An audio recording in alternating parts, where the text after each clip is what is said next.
hoping we're live now on the group with my guest today, Anand Marshall. Just wait for some people to roll up and join us. I am seeing the feed, so thank you so much for making the time to connect with us. And I recognize you had a very busy day today. What were you doing today? This morning I was teaching. Obviously the college is closed at the moment, but I was doing some work with our second years, preparing for the clinic. So we're just going through cases, patients, conditions, things like that, just going through basics. So I kind of feel I love just allowing my guests to introduce themselves. Of course, I have to say this before anything. Anand's a friend of mine, and I've been to have treatment, some acupuncture, and I love the way that he breaks things down. There's a lot of science behind it. There's not too much woohoo and all that kind of stuff. And there's no such thing as a silly question. And I love that whole approach. And the reason I got involved in getting treatment was partly because I was training martial arts, doing some Kung Fu and so on.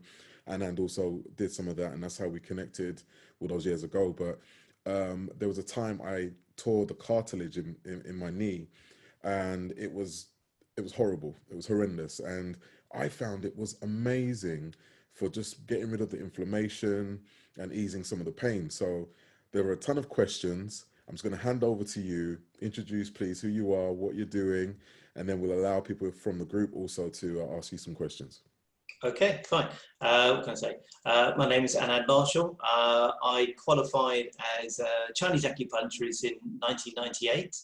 I went on to study Japanese herbal medicine, which is called Kanpo. Although it's Japanese herbal medicine, it's based on Chinese medical theories because the Chinese taught them, I think, something like over 1,000 years ago. It went from China to Japan. I went on to study Japanese acupuncture, which is the system I use in practice today. And I studied classical herbal medicine. So that's my background in terms of my training. In terms of my professional life, I taught Chinese medicine. I was a clinical supervisor at the London College of Traditional Acupuncture. I worked for the NHS in Westminster for, I think it was 12 or 13 years, treating basically patients referred by their GPs for predominantly musculoskeletal conditions. So it was arthritic pain, whiplash injuries, migraine headaches, peripheral joint pain, a little bit of insomnia.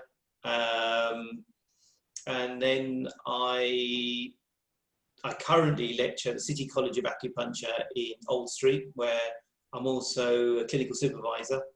And I run a practice in Wood Green in North London and in Harrow. So that's my background, basically. So I'm going to get straight in with a question, and just pretend I don't have a clue and I never had it before. But does it hurt? Does it hurt? Do you know, I think there's a number of variables you've got to look at when to answer that question. One is where you're going to put a needle. So generally a big muscly area, like say your thigh or a buttock, it's not going to hurt. You probably won't feel anything at all. If you are going to needle in toes and near fingers, they can be sensitive because they're not a big muscly area. That also depends on the size of the needle the practitioner uses. Generally speaking, the thicker the needle, the more painful it is. But some styles of acupuncture have a more of an aggressive technique than other styles of acupuncture. There's different styles out there. So as a Japanese acupuncturist, the reason I went to it is because I'm actually scared of needles, which is a bizarre thing to do when you're an acupuncturist. So when I discovered that... You're not selling it, bro. You're not selling it. I'm not selling it well, yeah. Sorry. But when I discovered there was a style of acupuncture which was painless, but got clinical results, that's the day I moved to that side. But having said that, I think most people say to me that have acupuncture, they feel very little. They might feel like a dull, achy sensation sometimes. Sometimes they might feel a bit hot. And then there's a strong sense of relaxation afterwards. But some needling can be a bit sore, I'll be honest. I don't want to,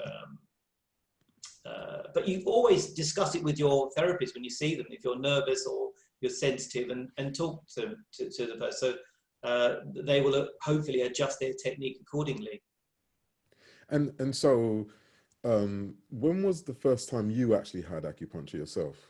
The first time I had acupuncture was because I had a shoulder injury from martial arts and nothing worked. I saw 2 physiotherapists and I didn't get anywhere. And then I saw an osteopath who was a physiotherapist who was with the Olympic team. And this was back in 1980, 86, 87, I think it was. And what happened was every time he treated me, I got better, and then it came back. And I, after about, I think 3 months of going twice a week, I basically was running, I couldn't afford it anymore. And he was about to tell me not to come back because he couldn't understand why my shoulder didn't set. He said, I fix it, you leave in a good state, you're resting, and it still keeps going out of play.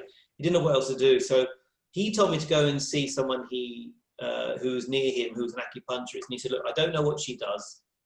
I have no idea. It doesn't make any sense. And she'll probably give you some really bad tasting teas to drink as well. But give it a go. So I went there, but I went as a skeptic, to be honest, because I'm naturally a skeptical person. I want evidence, I want reproducible results, etc. So I went to see her, and the thing that was fascinating and irritating for me was she told me she wasn't going to treat my shoulder directly because it'd been overtreated. She said everybody had yanked her full and broken down the muscles repeatedly. She said, but what she was going to treat was my severe night sweats and my insomnia and my stress. And at the time I thought, that's all very well, but that's not what I came for, because I was thinking cause and effect, as you would as a Western medic.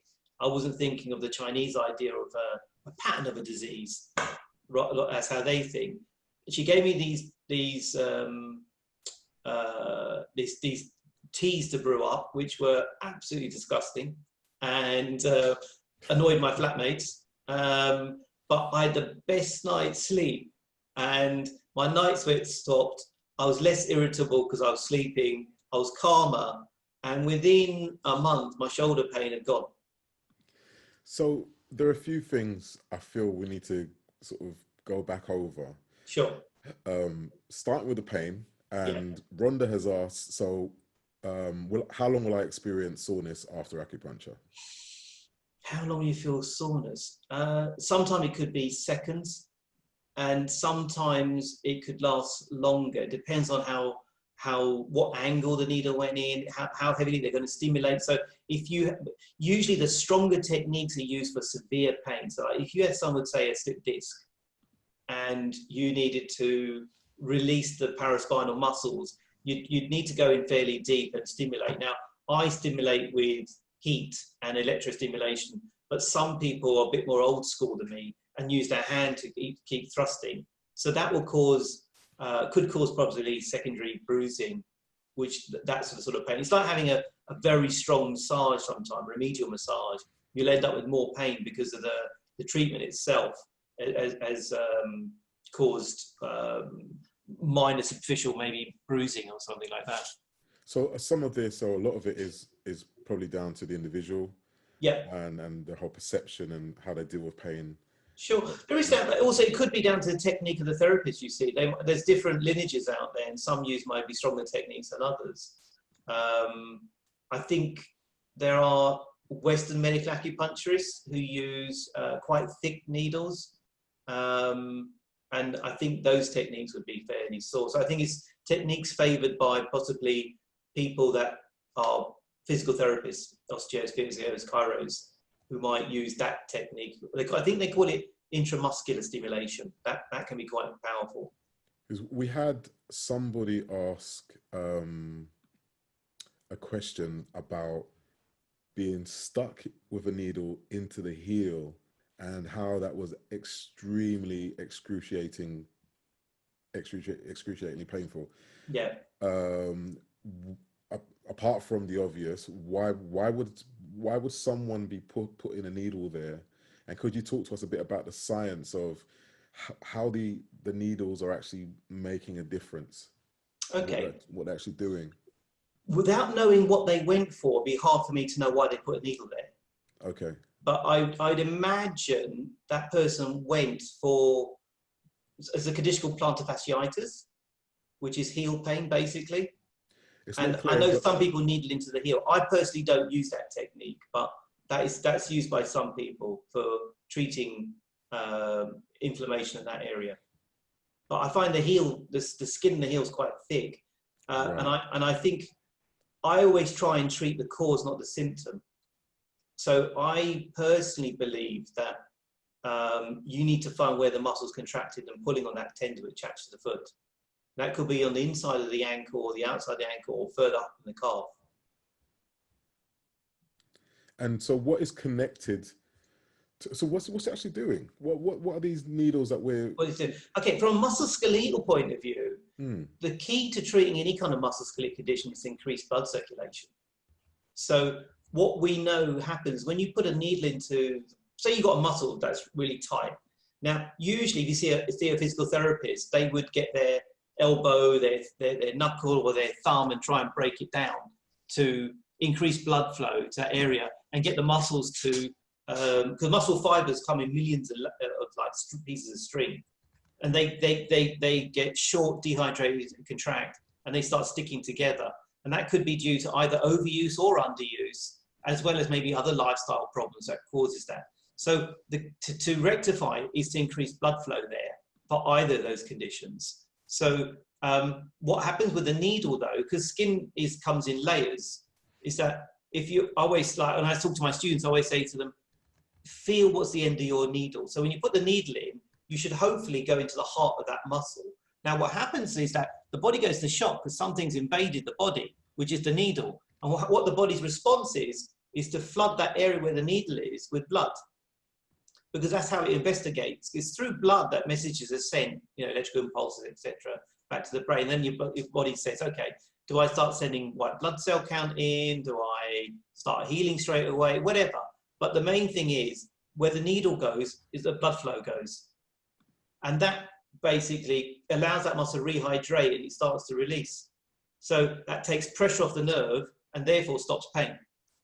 Ah, I see, okay. Now to accelerate that technique, a traditional acupuncture would use, there's something called moxa. It's a herb. It looks like usually they come in like, sometimes they use moxa sticks, like a giant cigar, and they light that, or sometimes they're loose. It looks like moss that's been dried, and you dry it and you roll it into a ball and they put them on the needles. They light that.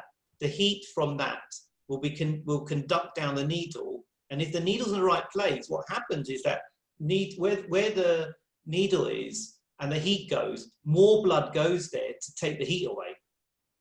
So that accelerates it. I don't use that technique. Well, when I worked at the NHS, I wasn't allowed to use it because the fire alarm set the fire alarms off. A lot of clinics don't let you, unless you're wealthy enough to own your own clinic completely outright, they don't let you use the moxa there because other people complain about the smell. Because I've been told it smells like dope.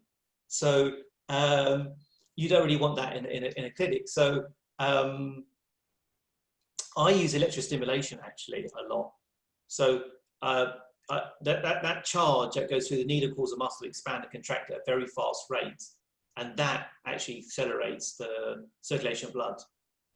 So I wanted to ask you, I was going to ask you why you choose to do that over any, is there any other technique with regards to sending heat down the needle, or is it just those two?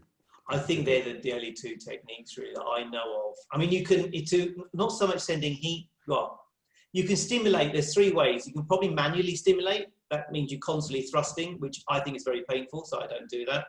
But that is traditionally a hardcore Chinese system. Then the other way would be the moxa, which is used heavily in Japanese acupuncture. And then there's electrostimulation, which is a modern technique that's, I say modern, but it's probably been around since the 50s in China. But I think every physio now uses it in elite athletes, sports management of injuries.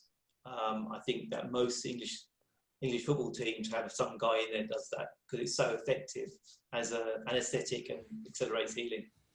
So I just want to pause there, Anand, and I just want to say thanks again to Rhonda for your questions. I will definitely get around to asking the last one that you just shared. Hello, Fee. Hello, Jenny. How you doing? Hello to Sabah, who says it's 10:30 p.m. where she is, so she's definitely ready for dreams. And just remember, all of you locked in, you can access the guests to ask questions live if you're a member of the group only. You can also watch this back in the group, and then eventually it will end up on YouTube. I will be posting Anand Marshall's link, so if you want to find out more, you can check out his website, and you can also book a session if that's something that you're interested in doing. I would like to quickly ask you about, where is it? When I wake up some mornings, I feel anxious, like something is wrong. Will acupuncture take this feeling away? Feeling anxious in the morning. I think it's hard to answer that without knowing a case history, to be honest. Whoever has that condition would need to sit with somebody, because the thing is about Chinese medicine, you treat the person, not the symptom. They call it treating Ben and Biao in Chinese. So basically the Ben in Chinese means root, and the Biao means the branch or the physical manifestation. So I'm quite strict with my students when I'm teaching that ignore the manifestation, look at the cause. So we would need to look at the cause of the anxiety for that patient to know how to treat it. So I wouldn't want to say over this medium without taking some notes and taking someone's pulse, etc., whether that could help or not. I don't know how many years it's gone on for. I don't know what the triggers are. I don't know what other health complaints they might have. There could be knock-on elsewhere, so I can't give an answer to that, I'm afraid. Sorry. And so then, what would you recommend that acupuncture is going to be good for most of the time? I think what it's very effective for would be definitely pain. Very effective for pain management, sports injuries. I think it's very good as part of a stress management sort of program. What you have to remember with a good Chinese medical practitioner doesn't just stick needles or give you herbs. They help you look at what you've done to get there in the first place. Right. So I always talk about, imagine you've got a chair with 3 legs. So one leg is treatment, and that could be herbs, acupuncture, tuina, diet, or whatever. And the other 2, one is diet and one is exercise or activities. I prefer the word activity to exercise. An activity doesn't necessarily have to be something physical. It could be doing guided breathing exercises. I mean, at the moment, it's very, very trendy to talk about mindfulness. It's nothing new in Chinese medicine. Over, 2,000 years ago, they were writing about how the mind affects the body in Chinese medicine. It's, I think, only since Freud in the West that we kind of caught up. So it's relatively new here, but it's not there. So an activity could be doing meditation. It doesn't have to be physical exercise, and the rest is diet. So you've got a chair with three legs. Only one leg is down to me, 2 legs are down to my patient. Got you. So it's kind of, I can only go as fast as how a patient wants to go. So you have to tailor what a patient can actually cope with. So a lot of the work's done by them. So you refer a lot to Chinese acupuncture, and you practice a Japanese branch. Yeah, I refer to Chinese medicine rather than Japanese acupuncture, but yeah. Thank you, and please correct me. So what's the difference between Chinese, Japanese, and Western approaches? In medicine? In specifically acupuncture. In acupuncture, I think the theory within all acupunctures come from China. Okay, that's the root. That's the first source. Well, as far as I know, anyway. The theory between the Japanese and Chinese are exactly the same theory. The Chinese taught them. So whether you learn Vietnamese acupuncture or Korean acupuncture or Tibetan acupuncture, the whole thing is about imbalance of energy that's causing disease, and how do you fix it?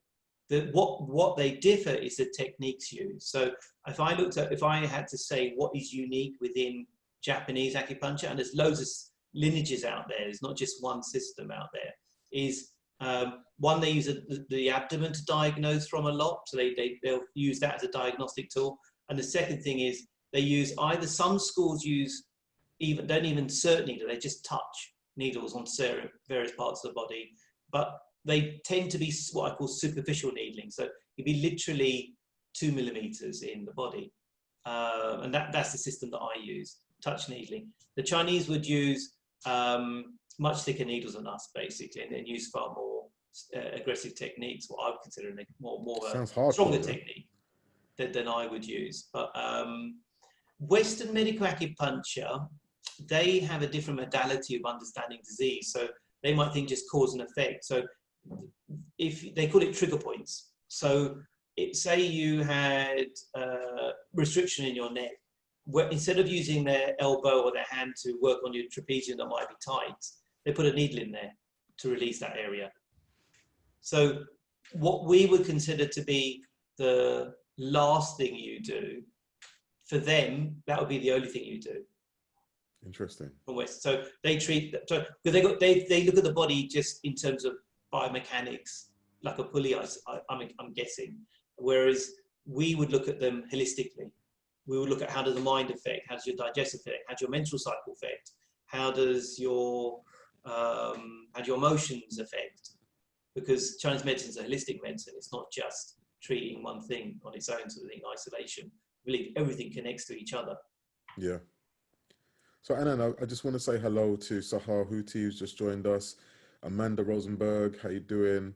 And Amanda has a question, and it's pretty similar to what Rondo asked, and I'm happy for you to share again.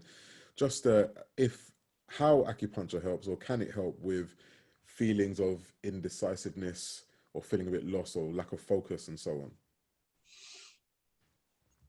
It depends on how good the practitioners, but in theory, yeah, you can help with lots of emotional problems. It's because we don't make a distinction between treating the physical and the mental. We think they both connect to each other. So a physical imbalance can create an emotional problem, but also an emotional problem create an imbalance in the body. So, for example, if you look at the IBS, it's not unusual for people to say to me, I have loose bowel movements when I'm stressed and worried. So there's a mental trigger that creates a physical outcome. Or I can talk to somebody and say, when I have lots of sugar, initially I feel really high and happy, and then I crash. So there's an emotional thing from a physical stimulus, basically. Got you. So bearing that in mind, I want to sort of talk about immune health, which is obviously a big thing right now. What's the connection with Chinese medicine and the approach, and maybe acupuncture, and how that can connect, and then maybe lead into the herbal side to what you do? Okay. So can you give me the question again, Elroy? Yeah, so let's start with, because it's quite big, let's break it down. Yeah. Immune health, like what's the approach with regards to ensuring we keep a strong immune system in terms of the Chinese approach, and just from your own experiences with acupuncture and Chinese medicine generally? I think prevention is obviously better than treating the symptom later. So what they talk about in Chinese medicine, that illness occurs when you are doing something to your body that it's more than it can cope with. So learning to listen to your body is vital. So just denying your fatigue or doing something where your body's saying to you, and disease is just your body's way of telling you, or illness or pain, that I need some attention, there's something going on. To deny that experience and ignore it would be something that would actually be kind of silly, really. So you're looking at, and if I was looking at the things that are most important in terms of our health, one is obviously diet. Now, for us, diet is very tailor-made. What's okay for one person is very different for somebody else. So, because you've got to take consideration their genetics, their lifestyle, their occupation, things like that as well. So diet from a Chinese point of view. So for us to have everybody eating the same thing without any understanding about what they're like constitutionally is a bit crazy. So diet needs to be tailored to meet the individual's needs. So diet's important. not only that, but what time of day do you eat? So from a Chinese point of view, the later you eat, the weaker your digestion gets weaker as the day goes further on in Chinese med. So the best time to actually eat would be earlier in the day. Your biggest meal should be then. But the reality, a lot of patients I treat say to me, I can't eat in the morning. I just feel physically sick. I just take a biscuit, energy drink, and I just go straight to work. And then at lunchtime, they'll have a sandwich, can of Coke, and some crisps. And then by the evening, they're absolutely starving. And they'll have the biggest meal then, which is the worst time of day from a Chinese point of view. Really, they need the biggest meal at the beginning of the day. And as the day goes on, they have less. So it's not just what you eat, it's when you eat. Right. So I try and instill those sort of habits in people. So, and in terms of what to eat, I would tend to try and eat cooked, warmed food rather than cold, raw ones. If you're looking at people, because you're trying to make your body work smart, not hard. If it's already cooked and broken down, your body can absorb it far quicker. So like soups, it's not unusual for me to talk to my patients about having like a spicy parsnip soup for breakfast. They look at me like I'm crazy, but it's a nice, it's got warming things in there already. It's got stuff that you can easily absorb, and it keeps you going through the day. So diet's important. The other thing is sleep. Sleep is vital. We can live for 28 days without food maximum. I think we can live a week without water, but I think you can only survive not survive, but you'd be pretty ill after 24 hours without sleep. So ideally, we need at least 8 hours sleep a night. In winter, we'd need even more living in the UK. Most people, I think I treat, we're lucky to get 6 or 7. So they're in deficits. Over a week, they're 7. That's 7 hours a week they're down already. And we know that through sleep deprivation, your immune system gets weaker. So good quality sleep, eating the right things, being active as well. So, and you have to judge your activity by what you can cope with. Not all of us can do CrossFit, that kind of mad sort of stuff. Some of us, I say to patients, just going for a brisk walk for 10, 15 minutes a day is enough. You don't have to join a gym, put Lycra on, and do yoga and Pilates. That's half the fun, though. Sorry? That's half the fun. I know, but you're lucky enough you can carry it off. Exactly. I wouldn't have anything to show on social media otherwise, would I? Yeah. So they're the things in terms of your immune system, those sort of things. So it's sleep, good diet, and being active, but active in a way that doesn't exhaust and drain you. So I'm getting this sense that it's taking a real holistic view, That's Chinese medicine. Everything. And I just want to send it out to the group. Jenny, how you doing? Jenny says that as a shift worker, she often has very little sleep and feels the impact of that over time. I bet. It's very tough. Amanda saying interesting about timing with regards to eating, which is quite interesting. I want to say hello to Heather, and Sahar is still in the group, saying hello to everyone. Any questions from anyone, as we have our expert with us today talking about acupuncture? And as I say, I mentioned earlier at the beginning of our discussion that one of the biggest reasons I went to see Anand was I tore cartilage in my knee, and it was very painful. And as a big guy, I found it difficult to get around for a long time because of the pain and because of what happened. I did a couple of sessions and the inflammation and everything went down really quickly.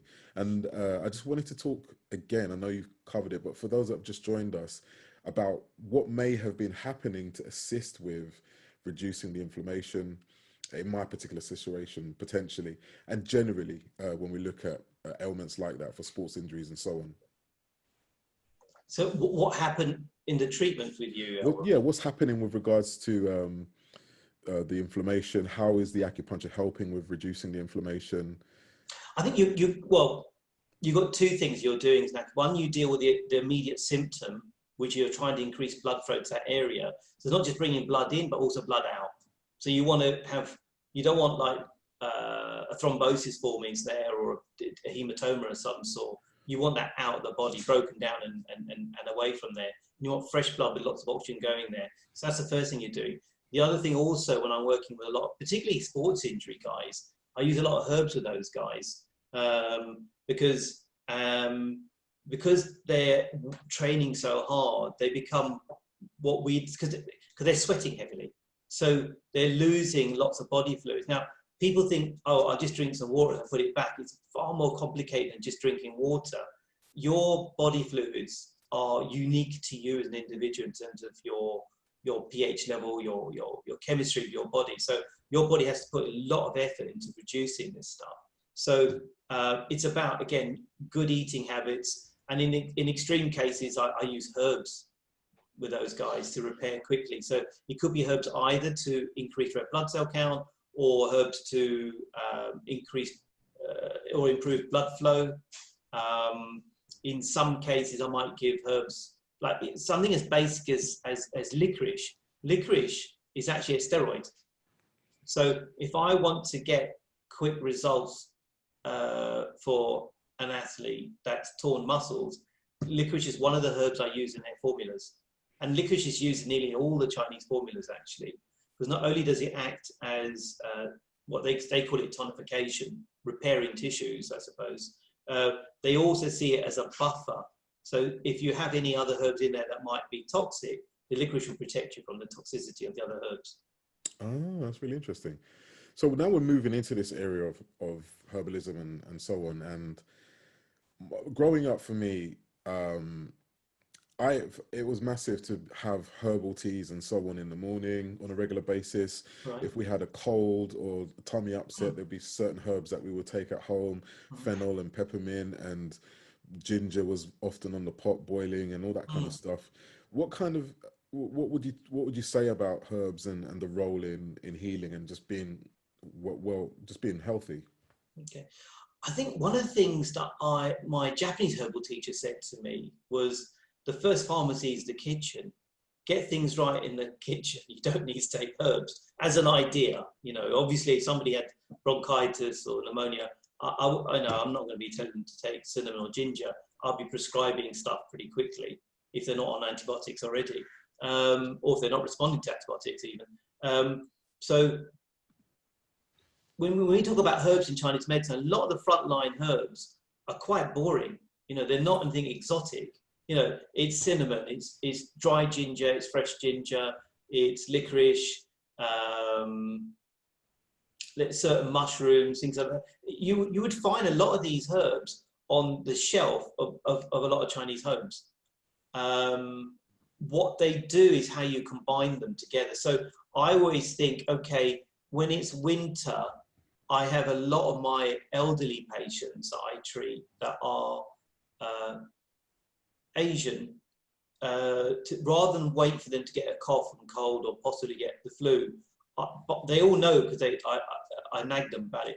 From the end of September until the beginning of until the beginning of April, everyone's drinking ginger and cinnamon tea, and often they're drinking chai. Actually, now, I don't care if it's chai or not, because the only thing I'm bothered is because cinnamon ginger in it. The other stuff I think it's just there for flavour, because ginger in Chinese medicine works in your digestive system, so you absorb food easier. And cinnamon's a muscle relaxant, and so blood flows faster. So in certain dosage of cinnamon, it's used a lot as a painkiller in Chinese medicine. So those two formulas, those two herbs are what I would use with my patients in the winter only, not in the summer.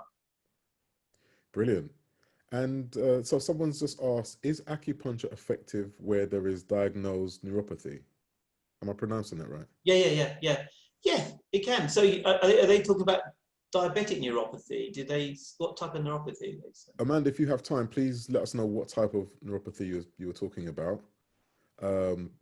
No idea, but feel free to expand upon either. Yeah, I mean, in any kind of pain, acupuncture is pretty effective at treating, really. But as like anything, it's down to the skill of the practitioner.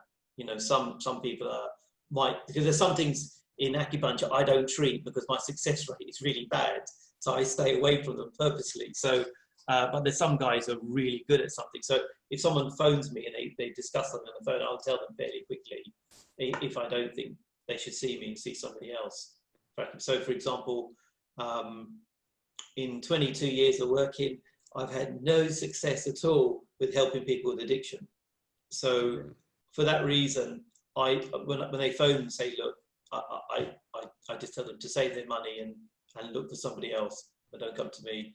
But then I know guys who work in that field who are really effective, but they're not working in isolation though. They're working usually as part of a team. So there's also someone doing urine testing, someone's doing counselling, there's a doctor involved. So they're part of a big holistic team that's supporting someone through abstinence. But yeah, so really. So I hope I'm reading this right, but Amanda says, on a personal note, sky high B12, my research implies it's a problem that requires attention, but doctors only seem interested in low B12. And what are your thoughts and advice? I'll be honest, I'm not sure about that one. I can't stump me. B12 is quite an important one that often... Yeah, it is, but high B12, I don't know about that actually, because what I do is I translate those sort of information into Chinese patterns, as we call them, because we don't use Western medical labels. We treat people rather than just individual symptoms. So if you had to ask me, what is the difference between conventional medicine and Oriental medicine in terms of their philosophy? And this isn't saying one's better than the other, it's just why they're different. I would say that Western medicine or conventional medicine treats human diseases. So they have an idea that, or an approach to treat everyone with one drug, one vaccination or whatever. And the concept of a side effect, providing the benefits outweigh the risks of a side effect or the side effects are low, it's fine to do so. It's okay to accept those kind of those issues. In Chinese medicine, I would say we treat humans with disease. So we don't treat just labels, we treat people. So in order to, and also everything has to be tailor-made to that individual. The concept of a side effect is not acceptable within Chinese medicine. If you're having a side effect, you're taking something too strong, too weak, or incorrect.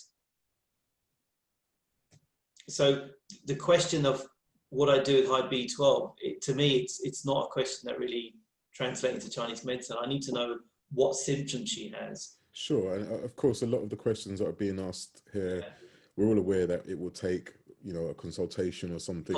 Yeah. So it's a tough one to help. So we are we're being very general, and I'd encourage all of you to obviously do your research, but please do keep your questions coming and we'll answer what we can.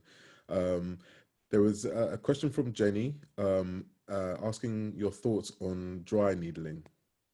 That's Western medical acupuncture, dry needling. So they call it trigger point needling. So it's effective, and I think that's because acupuncture is effective. So for treating musculoskeletal pain and sports injuries, I think they're the same points we would use. We just use them a different way because we would use them as a last thing, whereas a dry needle would see it as the only reason they would use it. Right. So it's not, if you go back to the Ben and Biao, they treat just a Biao, but we would see it as a Ben. We look at, okay, why does this happen? Unless it's an acute injury and there's nothing else wrong. If it's a young, fit, healthy athlete, then we call it channel treatment, Chinese or Oriental medicine. And then it's a straightforward channel, nothing else to worry about. But if I had it somewhere where it was chronic and it keeps happening, and I speak to a patient and they say, oh, well, I've also got, I'm asthmatic, I have panic attacks, blah, blah, blah. Then I think, okay, there's something else more than just this symptom going on. I need to address those as well as. Yeah. But yeah, it works. Try needling, because it is acupuncture. I want to take a moment, thank you, Anand, I want to take a moment to say hello to Leanne, who's just joined us, and thank you for your questions again, Rhonda, Amanda, Jenny. It's great Sahara is also here. I want to ask another question for Amanda, who's just said in response to the query about neuropathy, it's not diabetic, right-sided weakness and pain, lots of tests, and diagnosis neuropathy, but nothing to do with the diabetic side of things. Again, I mean, without seeing her, it'd be hard to see, because there's so many variables that need to be taken into consideration. But I don't see why acupuncture couldn't help, though. You know, just make sure whoever you speak to has got experience of treating those sort of symptoms. Don't worry about the label, but if she gives the symptoms over the phone with the person she sees, you know, they should be able to tell if they can help or not. So that leads greatly into this question of, how do you know if someone is legitimate? Because there are a lot of little terms and things that your general public wouldn't know. You know, dry needling. Does that mean there's a wet needling system? Like, what? How does it work? How do you figure out someone knows what on earth they're talking about? Yeah, sadly in the UK, acupuncture is not legally regulated, so anyone can practice without any qualifications, really. So it's not unusual to meet somebody who's done maybe 1 day's training, and then they start advertising they're doing acupuncture. 1 day's training? Yeah, I know, it's that bad. But I would generally say, for a safety point of view, if you're going to see an acupuncturist, there's an organisation called the British Acupuncture Council, and everyone on those who are accredited to belong to that organisation have trained for 3 years. So they're all first aiders. They're all trained in recognised red flags. There's quite a strict code of practice and ethics. They know about clean needling techniques, which has been set down with Department of Health. So that's the big risk with acupuncture. It's always about infections or not knowing your anatomy, so you don't hit a lung or anything. So everybody within that organisation, if you go to that, they register, you know that they've done the minimum 3 years training. So I would do that really if you in the UK. See if they're members of the British Acupuncture Council. Right. Fantastic. That's really helpful. And I just want to quickly say hello to Marshall Williams, who's just joined us. Amanda says, excellent advice. Sorry to be so specific. Amanda, that's why we're here. Ask your questions. We'll do what we can. Leanne's joined us and is ready to ask a few questions. Kenzie's joined us. Hey, Kenzie, how you doing? Thanks for joining us. So Anand, I want to ask you if you had any general kind of tips or ideas about what we could be doing at home, little practices that may assist with this kind of with the acupuncture approach or the Chinese medicine approach that might be useful for our everyday mindful pursuits. I think it would be important to have structure in your day, so you don't go to sleep too late at night and get up too late. I would look at eating at the right times. Like I said earlier, it's not just what you eat, it's what time you eat.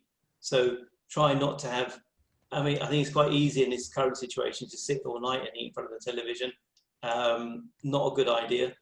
Being active is quite important as well. So we talk about qi and energy, but circulation of blood is vital. So the more active you are, the better your circulation will be, and that's going to help. That will help as well, because through moving, your body gets rid of waste as well. Either you're breathing out, sweating it out, or excreting in other manners. So being active, as I already said, and trying to get good quality sleep if you can. I think one of the issues around when I'm treating my insomnia patients is there's no demarcation in their life between when is sleeping time, when is eating time, when is working time.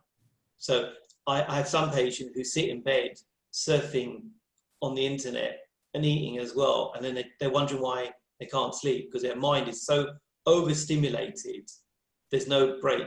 So I talk to patients about having a wind down time before you go to sleep.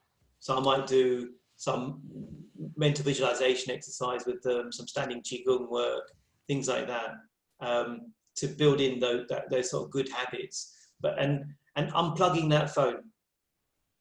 You know, you don't be a slave to your phone. You know, get out the internet. You know, I'm very much guilty of that. and I don't beat myself up about it. I just recognize that, like you said, I try to factor in a little warm down time before bed. Yeah. Because I don't have a particular time. I don't wake up in the morning and have breakfast or go to bed Yeah. at night. I'm up all night, or I'm, you know, waking up ridiculously early, or I don't sleep for ages. Yeah. And so, like you said, factoring in those times, I think is a great tip. One of the things me and my partner do is sometimes every 45 minutes, if we're full on working flat out, we'll take a break and do a little 5-10 minute exercise thing. Yeah, great. Or even just sit out in the sun for a bit, just to really Yeah. get away from all the electric devices and Sure. catch some air. Yeah. So I'm liking this idea of prevention, you Yeah. know, before it gets to that point. Yeah, that's what you want. I mean, a lot of there's a book called the Yellow Emperor's Classics in Chinese medicine. It's kind of like our foundation book in Chinese medicine. And most of the book is how not to get sick. It's not about treating. That's great. Could you tell me the name of the book again? Sorry. It's called the Yellow Emperor's Classic. Oh, okay. And it's the foundation book that we use. It's written in the format of a discussion. We believe the book was actually written over hundreds of years. And it was a talk between this mythical emperor we called the Yellow Emperor, and Chibo, which was a doctor. And through the discussion between the two, they explain why people get sick, and what to eat, when to sleep, etc. And then the second half of the book is how do you treat. So it's written in a way, but we believe it wasn't written in one go. It was written over hundreds of years, but we don't know who the authors were, though. Brilliant. I love that. I want to quickly say the Yellow Emperor's Classic. Is that what it's called? Yeah. Yeah, that's Jenny asking there. Leanne saying, yeah, she's also guilty when it comes to the phone. And Sahir saying, please thank Anand and give him a shout. He won't remember me, but he lectured for us at LCTA, and he is just amazing. You've got a fan for life, Anand. Jenny just said, thank you for the book suggestion, which is great. We're wrapping up our discussion today with my guest, Anand Marshall, who's an incredible, an experienced and expert acupuncturist, and lecturing and doing loads with regards to Chinese medicine, and as a herbalist too. So please feel free to check him out. I'll leave the links, and you can follow up with any questions in the thread, and I'll pass it along, but I will leave a link to the website. Please do your own research. I hope this has been useful today. Is there anything else you'd like to say, Anand? No, just keep safe, keep active, and look after yourselves so you don't get sick in the first place. And you're welcome to drop me an email if you've got anything specific you want me to have a chat with you about. Thank you, Anand, for your time. And again, thank you everyone for your great questions, for your patience. And we've got a few more that have come in. Let me just read them first and to see if we've got any time. Otherwise, we could maybe go back on the thread. Do you find it helps your brain to switch off? Yeah, of course it does. Yeah, sorry. Do you find it helps your brain to switch off? I don't know if you're asking me, Jenny, or if you're asking Anand. But everyone's saying thanks. This has been fab. Thank you very much from Rhonda. Thanks loads to you both. So her said, thank you so much, and for hosting Spoon. I just bombarded you with a load of stuff there, and I know you're probably looking at me saying, where on earth are you getting all this stuff from? But it is because we are live in the Facebook group, and you can only ask our guests questions when you are a member of the private group. This will be available in the group afterwards to rewatch and eventually find itself on YouTube. And as I said, I will be posting Anand's website details and so on this thread, so you can check out things for yourself. Again, Anand, thank you so much for your time. You're welcome, and thanks for having me.